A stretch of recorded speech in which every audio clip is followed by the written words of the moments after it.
Doutor Ronaldo, o senhor abordou a questão da fragmentação sindical, que de acordo com as suas informações, é uma tendência daqui para frente. Eu gostaria que você elencasse os aspectos positivos e negativos dessa fragmentação. Bom, o aspecto positivo da fragmentação é que você pode ter os sindicalizados se sentindo mais bem representados, porque muitas vezes eles não se sentem assim tão bem representados no sindicato genérico ao qual eles participam hoje. Então, como eles se sentem muitas vezes alijados do processo de negociação, eles percebem que talvez pudessem ser melhor aquinhoados através de um sindicato próprio específico. Em contrapartida, nós temos muitas categorias que são de pequeno número. E se houver essas fragmentações muito constantes, nós podemos vir a ter minúsculos sindicatos que, no fundo, não vão representar ninguém, porque eles não terão representatividade numérica, quantitativa, para que possa sentar numa mesa de negociação com força política capaz de comover o lado patronal. Doutor Ronaldo, você também abordou a questão da contribuição sindical compulsória. Você disse para a gente que há uma tendência de que ele seja extinto em determinado momento.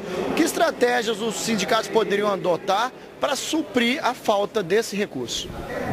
Veja bem, com essa notada flexibilização das relações do trabalho, está no Congresso Nacional o projeto para que se faça uma alteração da CLT. Dentro desse processo de mudança da CLT está em discussão o imposto sindical.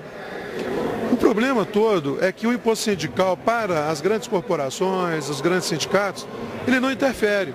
Apenas os pequenos sindicatos precisam desse imposto sindical.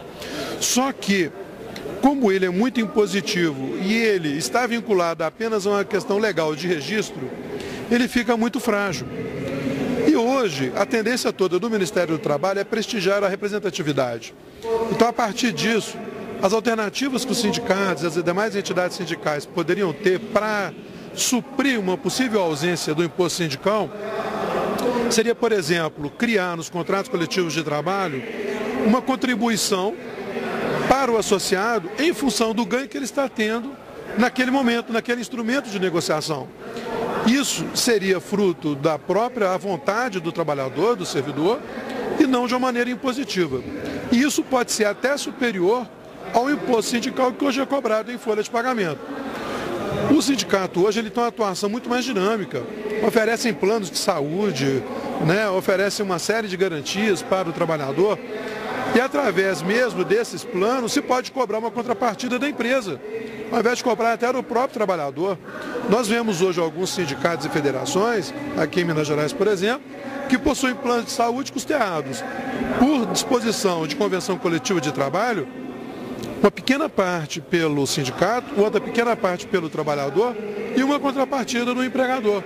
Então, de outros modos, você tem condições de alcançar os objetivos que não apenas através do imposto sindical. O senhor colocou o problema da greve no setor público, que traz aí problemas adjacentes para a sociedade. De que maneira o governo vê o direito do exercício do servidor público? O direito de greve, ele é um direito previsto na Constituição Federal. Embora nós não tenhamos uma legislação específica para o servidor público, isso é muito questionado. O Estado sempre defende na Justiça de que o servidor público não tem direito à greve. Por quê? Porque a única lei de greve que existe é a para o trabalhador privado. Por extensão, nós conhecemos algumas decisões dos tribunais pátrios que vêm defendendo em algumas situações, para algum tipo de servidor público, o direito à greve. Só que pelo fato de não ter uma previsão legal específica, esse direito é sempre combatido judicialmente, especialmente naquelas situações que implicam na segurança, no interesse público de maneira geral. Então, realmente o Estado sempre combate isso pela falta de uma legislação específica. Existe alguma medida em andamento para que haja uma mesa de negociação permanente também em nível estadual? Na verdade, foi montada uma comissão de juristas para analisar essa situação pelo governador Anastasia. Então, essa comissão está se reunindo e apresentará estudos para o governador, de modo que ele possa, quem sabe, apreciando essa ideia, poder até implantar em Minas Gerais, ou esse modelo ou outro, tal qual já existe no governo federal.